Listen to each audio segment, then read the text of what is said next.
Students, आप लोग कैसे हैं। तो आज के इस वीडियो में हम डिस्कस करने वाले हैं क्लास 10th साइंस में महत्वपूर्ण प्रश्न आपको बताने वाला हूं। और ये जो क्वेश्चन होंगे वो अति लघुत्तरीय प्रश्न होंगे, 2 नंबर में जो पूछे जाते हैं वो क्वेश्चन होंगे। तो आपको इस वीडियो को स्किप नहीं करना है। और आज की इस वीडियो में मैं आपको 15 अति लघुत्तरीय प्रश्न बताऊंगा जिससे आपके 30 नंबर पक्के होने वाले हैं बोर्ड परीक्षा में। और ये जो क्वेश्चन होंगे वो फिजिक्स, केमिस्ट्री और बायोलॉजी तीनों पार्ट से होंगे।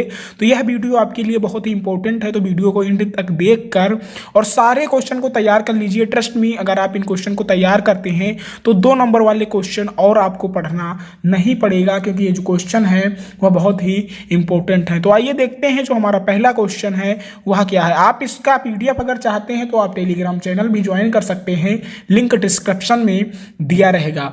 तो आपको इन क्वेश्चन को तैयार कर लेना है। तो जो हमारा पहला क्वेश्चन है वह है संक्षारण पर टिप्पणी लिखिए। इस प्रकार क्वेश्चन पूछा जाएगा कि संक्षारण पर आपको टिप्पणी लिखना है, या इस प्रकार भी क्वेश्चन पूछा जा सकता है कि संक्षारण क्या है या संक्षारण की परिभाषा लिखिए।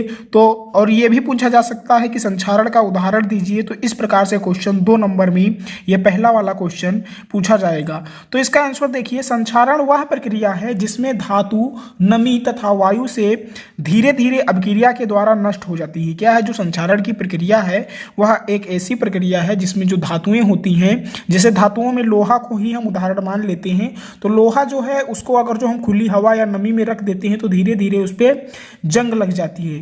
तो क्या होता है, वह धीरे धीरे नष्ट हो जाता है। तो यही प्रक्रिया जो है वह संक्षारण कहलाती है। तो इसका अगर जो उदाहरण की बात करें तो लोहे पर जंग लगना, यह भी इसका उदाहरण है। दूसरा, चांदी का काला हो जाना। जो चांदी है हमारा वह काला हो जाता है नमी के वजह से और वायु के संपर्क में आने से चांदी जो है वह काली हो जाती है। तो यह संक्षारण के उदाहरण है। इस प्रकार आप इस क्वेश्चन को तैयार करेंगे तो आपके 2 नंबर पक्के हो जाएंगे। अगला क्वेश्चन 2 नंबर देखते हैं। सूचक क्या है या सूचक किससे कहते हैं, सूचक पर टिप्पणी लिखिए या सूचक की परिभाषा दीजिए। इस प्रकार क्वेश्चन पूछा जा सकता है। तो सूचक वे पदार्थ हैं जिनका उपयोग किसी अनुमापन में अंतिम बिंदु या उदासीन बिंदु को निर्धारित करने के लिए किया जाता है। क्या है जो सूचक होते हैं वो वह पदार्थ होते हैं जिनका उपयोग हम क्या करते हैं, किसी बिंदु को निर्धारित करने के लिए, उसका माप करने के लिए, या किसी बिंदु या उदासीन बिंदु को निर्धारित करने के लिए प्रयोग में करते हैं। तो उसे हम सूचक कहते हैं। इस प्रकार जो है सूचक की परिभाषा होगी। आप इन प्रश्नों को तैयार जरूर कीजिए क्योंकि ये जो क्वेश्चन है वो बहुत ही इंपॉर्टेंट है। अगला क्वेश्चन है 3 नंबर। उभयधर्मी ऑक्साइड क्या होते हैं, उदाहरण देकर आपको समझाना है। तो एल्युमिनियम ऐसी धातु है जो उभयधर्मी ऑक्साइड की होती है। जो एल्युमिनियम है वह उभयधर्मी ऑक्साइड बनाती है, अर्थात यह ऑक्साइड अम्ल तथा क्षार दोनों प्रकृति के होते हैं। जो उभयधर्मी ऑक्साइड होते हैं वह अम्ल और क्षार दोनों प्रकृति के होते हैं। इसका उदाहरण देखिए, Al2O3 plus 6HCl gives out 2Al plus 3H2O। यह जो रिएक्शन है, यह उदाहरण जो है वह उभयधर्मी ऑक्साइड का है। अगला क्वेश्चन 4 नंबर देखेंगे। सजातीय श्रेणी की परिभाषा आपको देनी है, बहुत ही इंपॉर्टेंट क्वेश्चन है। जब कार्बनिक यौगिकों का सामान्य अणुसूत्र व क्रियात्मक समूह समान हो, क्या हो, जब कार्बनिक यौगिकों का सामान्य अणुसूत्र व क्रियात्मक समूह समान होता है तथा इन्हें अणुभार 14 के अंतर से घटते हुए या बढ़ते क्रम में व्यवस्थित किया जाए तो यह एक श्रेणी का निर्माण होता है। और यह जो श्रेणी होगी वह सजातीय श्रेणी होगी। तो यही जो आंसर है सजातीय श्रेणी की वो यही होगा। अगला क्वेश्चन हम 5 नंबर देखेंगे। अब क्वेश्चन बायोलॉजी के हैं ये। रंध्र क्या है, इसकी उपयोगिता आपको स्पष्ट करनी है। तो पादप की पत्तियां तथा अन्य कोमल वायवीय भागों की बाह्य त्वचा में छोटे छोटे छिद्र पाए जाते हैं, इन्हें रंध्र कहते हैं। प्रकाश संश्लेषण के लिए गैसों का आदान प्रदान रंध्रों द्वारा ही होता है। 2 क्वेश्चन इसमें पूछे गए हैं। रंध्र क्या है तथा इसकी उपयोगिता आपको स्पष्ट करनी है। तो पादप की पत्तियां तथा अन्य कोमल वायवीय भागों की जो बाह्य त्वचा होती है उस पर छिद्र पाए जाते हैं और उन्हें ही हम क्या कहते हैं, रंध्र कहते हैं। और रंध्र का क्या काम होता है, प्रकाश संश्लेषण के दौरान गैसों का आदान प्रदान। तो बहुत ही स्टार्ट में मैंने आंसर लिखा है और ये जो क्वेश्चन है वह बहुत ही इंपॉर्टेंट है, तो आप इन्हें तैयार जरूर कीजिए। अगला क्वेश्चन हम देखते हैं 6 नंबर। कौन सा एंजाइम प्रोटीन पाचन में सहायक है। क्या है क्वेश्चन, कौन सा एंजाइम ऐसा है जो प्रोटीन के पाचन में सहायक होता है। तो अमाशय के जठर रस से उत्तर देखिए। अमाशय के जठर रस में पेप्सिन, छोटी आंत के अग्न्याशयी रस में ट्रिप्सिन व काइमोट्रिप्सिन तथा आंतीय रस में डायसिन नामक एंजाइम मुख्यतः प्रोटीन पाचक में सहायक है। आपको इस आंसर को समझ लेना है। क्या है, जो अमाशय है उसके जठर रस में पेप्सिन व छोटी आंत के अग्नाशयी रस में ट्रिप्सिन, काइमोट्रिप्सिन तथा आंतीय रस में इरेप्सिन नामक एंजाइम मुख्यतः जो है वह प्रोटीन पाचक में सहायक होता है। आप इन क्या कहते हैं एंजाइम का नाम याद कर लीजिए, इसी को लिख देंगे तब भी आंसर सही माना जाएगा। क्या लिख सकते हैं आप, ऐसा भी लिख सकते हैं कि ट्रिप्सिन, काइमोट्रिप्सिन ये जो एंजाइम है ये प्रोटीन पाचक में सहायक होते हैं। आप अगर जो इतना भी लिख देंगे तो भी यह क्वेश्चन सही माना जाएगा। अगला क्वेश्चन 7 नंबर देखते हैं। पित्त रस क्या है, यह रस कहाँ स्रावित होता है तथा एकत्र होता है, मतलब इकट्ठा कहाँ होता है।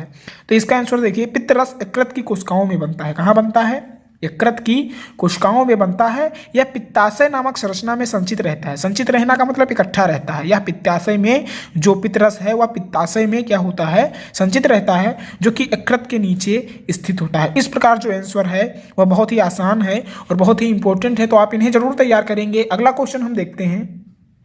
अगला क्वेश्चन 8 नंबर है। पुष्प का कौन सा भाग फल एवं बीज उत्पन्न करता है। पुष्प का ऐसा कौन सा भाग है जिससे फल एवं बीज उत्पन्न होते हैं। तो निषेचन के पश्चात उत्तर है पुष्प का अंडाशय फल में व अंडाशय भित्त फल भित्त में बदल जाती है। ध्यान से क्वेश्चन समझिएगा, बहुत इंपॉर्टेंट है। निषेचन पश्चात पुष्प का अंडाशय जो है वह फल में परिवर्तित हो जाता है और जो अंडाशय भित्त है वह फल भित्त में बदल जाती है। बस यही जो है इसका आंसर रहेगा। अगला क्वेश्चन 19 नंबर देखते हैं। एलील यह युग्म विकल्पी किसे कहते हैं, बहुत ही इंपॉर्टेंट है। जीवों में गुणसूत्रों के जोड़े पर स्थित विपरीत तुलनात्मक लक्षणों के जोड़े को एलील कहते हैं। क्या कहते हैं, जो जीवों में गुणसूत्र के जोड़े होते हैं और उस पे स्थित विपरीत तुलनात्मक लक्षणों के जोड़े को हम एलील कहते हैं। और ये गुणसूत्र एक ही स्थल पर स्थित होते हैं। क्या होते हैं, ये एक ही स्थान पर स्थित होते हैं। अगला क्वेश्चन 10 नंबर देखते हैं। सड़कों पर लगे लैंपों के ऊपर किस दर्पण का उपयोग होता है। इस दर्पण का एक और उपयोग लिखना है आपको।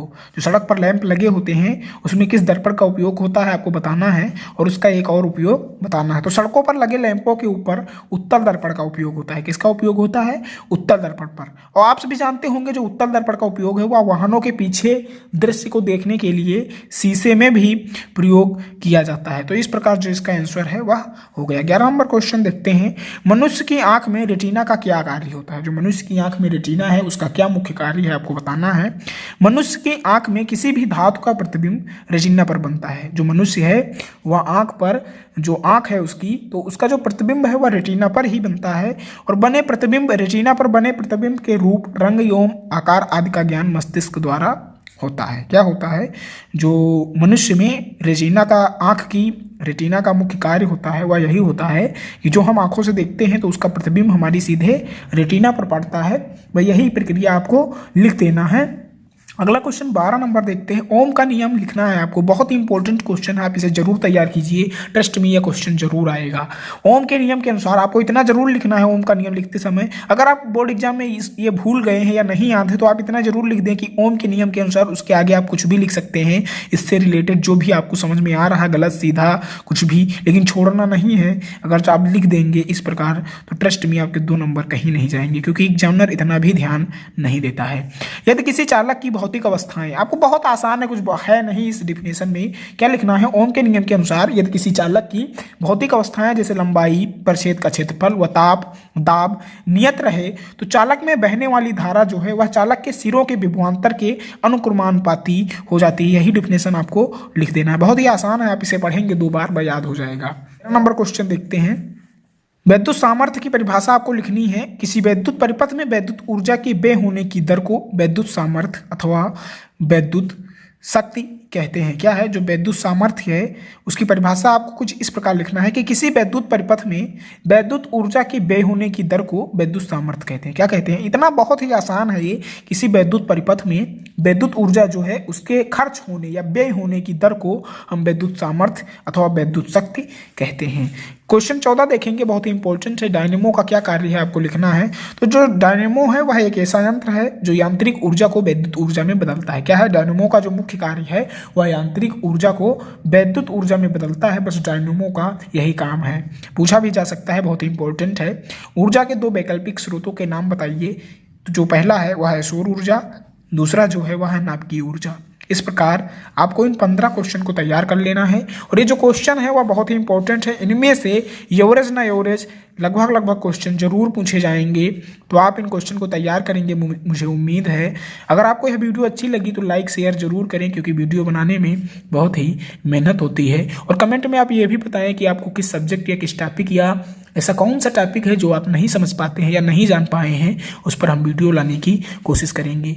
और आप सभी अच्छे से पढ़ाई कीजिए, क्योंकि आपका जो एग्ज़ाम है वो बहुत ही नज़दीक है। तो फिर मिलते हैं अगले वीडियो में, तब तक के लिए धन्यवाद।